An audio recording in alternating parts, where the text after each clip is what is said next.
What's going on, YouTube? I got a special one for you today. We're talking docking stations. Folks, we live in a world where you get one, maybe three USB-C ports on your computer at best.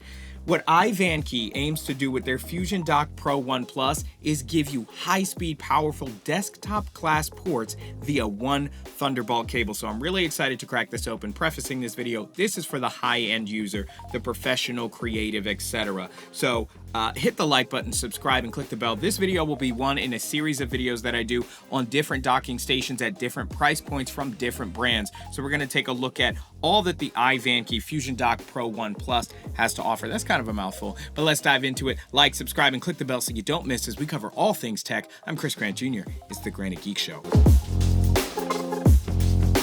Also, before we get started, if you like my videos, if you like the way that they're made and you want to find out how you can make videos just like mine, I'm giving away a free guideline. It's called my YouTube Video Bible. I'll put the link in the description below. It's absolutely free, so go ahead and click that if you want to see how these videos are made. Okay, so here in front of me, we have the FusionDock Pro 1 Plus. Now, it advertises itself as a triple monitor solution for MacBook, but let me tell you, this thing does so much more. So we can see we have a picture of the device on the front. It says designed for Mac, 100-watt power delivery. So of course it's going to be able to power your computer from that one cable. Triple monitors, 4K, each one at 4K 60 hertz, and then independent 20-watt power. On the side here we have the iVANKY or iVANKY, I don't know how they want to say it. You got a profile of the device on both sides of the box, and then you got a diagram on the back with a little bit more information. So let's crack this thing open. Every time you lift a box like that, it feels epic, right? So you've got your power supply and your USB-C cables in here. That's cool that they actually included USB-C cables, because not all USB-C cables are created equally. Some are high speed, some are very low quality and low speed, and it's nice that they include it right there in the box so you don't have to worry about, you know, am I getting the best speeds? Am I getting the best performance out of the device? And here we have it. It's wrapped in some plastic. Okay, so it's very lightweight right off the bat, but not in a bad way, not in a cheap way. It feels sturdy where it needs to. So you've got what looks like plastic, like a brushed looking plastic on the top with the iVANKY brand. On the bottom, you've got more plastic with some rubber feet here to keep this from skidding on your desk, sliding on your desk. And then it's metal where it needs to be. Aluminum all on the sides. You've got your Kensington lock right here. On the other side, you have your computer port. So this is where the device will communicate directly with the computer. And then you've got all this port goodness. So let's talk about the front. On the right side, you've got your power button. It's a clicky switch. You've got your headset and microphone input. So not just a pair of headphones, but also microphone there. You've got your micro SD and SD card slot on the front, as well as two USB 3.0 10 gigabit ports, which is really, really good. And that's where the higher end devices will start to separate themselves, is not necessarily in the amount of I/O in the ports, but the speed of the I/O for professional work using external drives, etc. In addition to that, on the front, you've also got your 10 gigabit USB-C cable here, and then you've got a power delivery which is 20 watts. So that's really going to be good for charging devices. Well, I know you're all thinking that Thunderbolt 3, Thunderbolt 4, it's 40 gigabits per second. And right here you have 10 and 10, so that's 20. So you've got some bandwidth for some extra I/O there, but there's more. But wait, there's more. Billy Mays for you. On the back, we've got our power in. So this is how the device gets its own independent power. It will not be drawing power from the MacBook. That's how it's able to do 20-watt power delivery for charging devices, and then also charge the MacBook in and of itself. Now, this is something I haven't seen on any other docks in this price range, and that is 2.5 gigabit Ethernet. This is right to spec, and then some, with kind of the best internet offerings from companies like Verizon, Comcast, etc. On the back, you've got another two USB-A 3.0 10 gigabit ports. So that's cool, because you've got about 30 gigabits at this point between all these ports, which is going to be very interesting, that then it has three, count them, three HDMI ports, all capable of 4K 60. And this can run three monitors simultaneously. So what we're definitely going to have to do with this is we're going to stress test it. I want to see just how many things it can do at once. And of course, because it's a higher end device, I'm expecting for this to kind of blow other devices out of the water. But of course, its limitation will ultimately be the speed of the port on the computer itself. My MacBook Pro has Thunderbolt 4, and so it'll be capable of 40 gigabits per second. But this definitely looks like it's going to need it, because you got 10, 10, 10 here, that's 30, and then you're basically working with another 10 for everything else. So this thing has pretty much done everything right up to this point. It's sleek, it's low profile, it's thin, it's metal where it needs to be along the ports so that things aren't jiggling and the connections feel solid. It's got all the I/O you could imagine and then some. So the last test will really be a good old stress test. I want to see how much it can handle at once. Of course, any docking station can have a bunch of ports, but it's about the speed of those ports and how many things a device can do simultaneously. Of course, like I said, you got 10, 20, and then 30 gigabits being used up by the USB ports, and then you've got 3 4K 60 hertz displays that are capable of being run. So in addition to all those good things, this is where I'll expect to see this device separate itself from the crowd. At $299, this thing does not come cheap, but it really is aimed at the higher end of the market, people who absolutely need high-speed devices and docking stations like this. I know for what I do, video production, I always have footage on external drives, and 3 USB-C ports on the MacBook Pro just isn't cutting it. In fact, one of them has to be used for my my Apollo Twin, my Universal Audio Apollo Twin X at all times, because it only runs off of Thunderbolt. So I'm really working with 2 ports. So the fact that this thing is offering so much I/O and only asking for 1 port, that's pretty exciting. So let's take it over to the desk and let's see what it can do. All right, folks, so we're here at the desk, and it's the moment of truth. The FusionDock Pro 1 Plus. How fast can it transfer? And how many drives can it sustain simultaneously, all while supporting a 4K monitor? That's what we're about to find out. So here on the second camera, we can see we have the iVANKY FusionDock Pro 1 Plus plugged in, indicated by the little light there on the power switch. And then it's also plugged into the computer via the host port. A little weird if you gotta connect it at a weird angle, but it still works. So anyway, we're gonna pull up Blackmagic Speed Disk Test. So also, don't want to forget, I've got about 5 terabytes worth of SSDs here. So we're going to be testing this in everything from how fast it can go to how many drives can it support simultaneously. So first, let's check out its top speed. And to do that, we're going to be using this 2 terabyte Crucial NVMe SSD. It's in a metal enclosure that has a cooling fan, so we'll know we're getting the max performance out of the drive. We're also going to use a 40 gigabit capable, very short USB-C cable. Could it be overkill for a test like this? Perhaps. This is what professionals use though, and I just want to mitigate as many variables as I can to ensure we're getting the best performance from the FusionDock Pro. So we're going to plug in the drive here. It's connected. You can see that it is via the light there that turns solid when it's on and then starts blinking when it's being used. So now on the Mac, we're going to go ahead and pull up the famous Blackmagic Disk Speed Test. This drive is actually rated at about 5,000 megabytes per second, and that's a top speed. Its sustained speed I was finding was around 3,000, 2,000, 3,000, but of course that's plugged directly into the MacBook Pro using all 40 gigabits of its Thunderbolt capability, as where this port right here, as you can see, it's labeled, it's 10 gigabit maximum. So what I would be expecting is around 1,000, maybe a little bit more. So we're going to go ahead and select the drive here. And now let's run our speed test. 3, 2, 1, go. And it's on the first pass, like the mid to upper mid 900s on the write speed, and looks a little low on the read. Let's see about the second pass.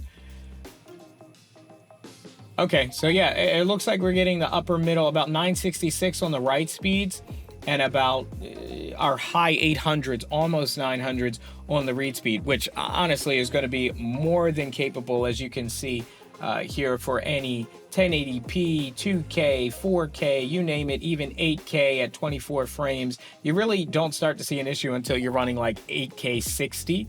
And on that, the read speed gets a little questionable here.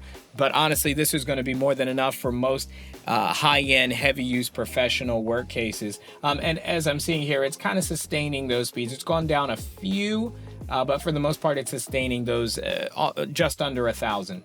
And after that, I'm going to plug in another 1 terabyte NVMe SSD. We'll use this USB 3 cable. It's rated for SSDs. USB 3.0, capable of 10 gigabits. So we're going to go ahead and plug that right into the USB-A port.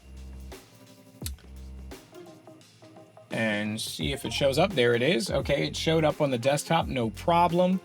And now we're going to test that drive on Blackmagic speed test. 3, 2, 1, go. Oh wow. Okay, so maybe you know, it's crazy with the fan cooled enclosure and everything. We're actually getting slightly higher performance. Oh, at least on the write speed a little bit at 949 on the write, and about a little lower 843 on the read. Now this drive keeps blowing past 1,000 when it kicks off the write speed test initially, but then it drops down to just under 1,000. And the read is a little weird at about 847. So it's definitely able to get the speed out of both drives. I'm going to quickly switch between the two of them just to show while it's still kind of throughputing with one drive. I'm going to just run the other one. Yeah, so the software is able to switch off between the two drives coming from the same device effortlessly and still maintain those high speeds. So that's something we look for in high-end drives for sure. Now let's try to transfer. Okay, so while the Blackmagic design is still running, still interfacing somewhat with the two drives, we're gonna go ahead and drag a 8K red camera clip and see how long that takes to transfer. Okay, wow, that's incredibly fast. 34 gigs in less than a minute. That's pretty impressive for sure. So you can extrapolate that out to get your numbers.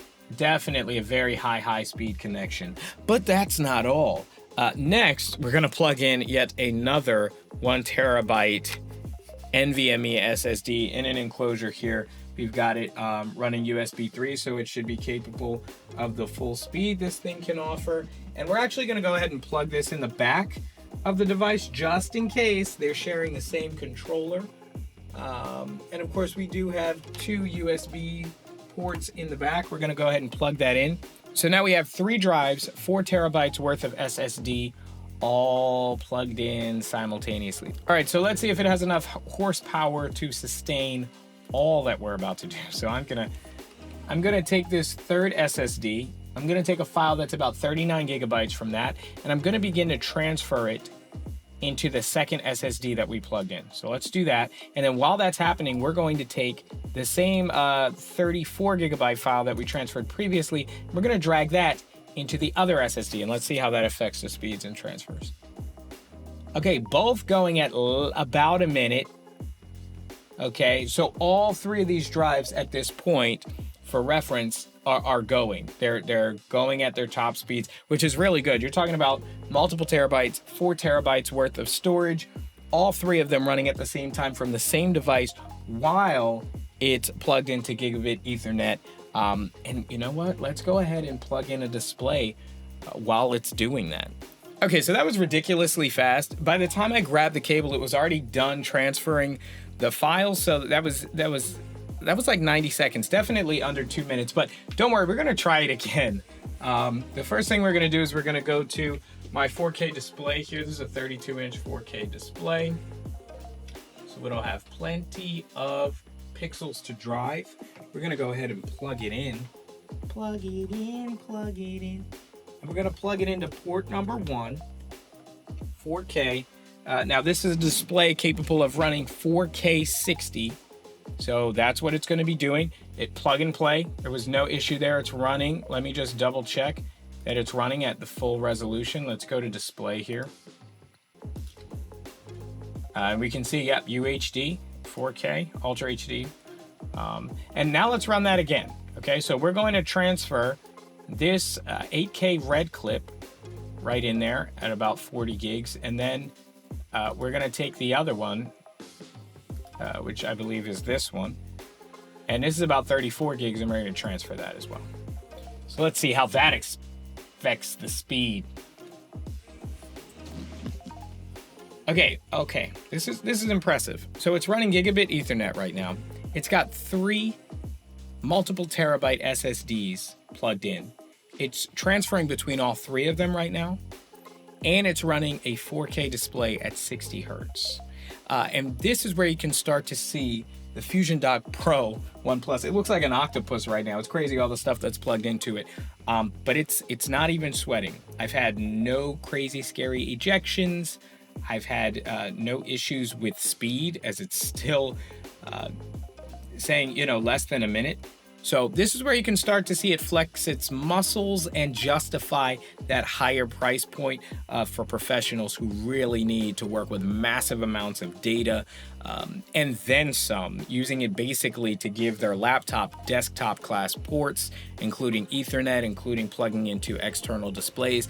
And not to mention, folks, it's powering the MacBook Pro as well right now. Okay, what more can I say? The device works as advertised and then some. So all in all, what can I say about the iVANKY FusionDock Pro 1 Plus? Well, I gotta say, the horsepower is there. The gigabit Ethernet is one of my favorite things. It can definitely run several devices simultaneously, all those SSDs I had plugged in, plus run your 4K monitor at 60 hertz, plus deliver power to the computer and give an extra 20 watts to any kind of device you wanna charge. So it's definitely got the ports and it's got the power. The one thing I wish that it did, most devices that high-end users are using right now, try saying that 10 times fast, they're gonna be USB Type-C, especially those on Mac, where all the new Macs only have USB-C. So because it's tailored and designed for MacBooks, I would have loved to see just USB-C all across the board. And then of course the second thing, I wish that the power button was on the top and not on the front,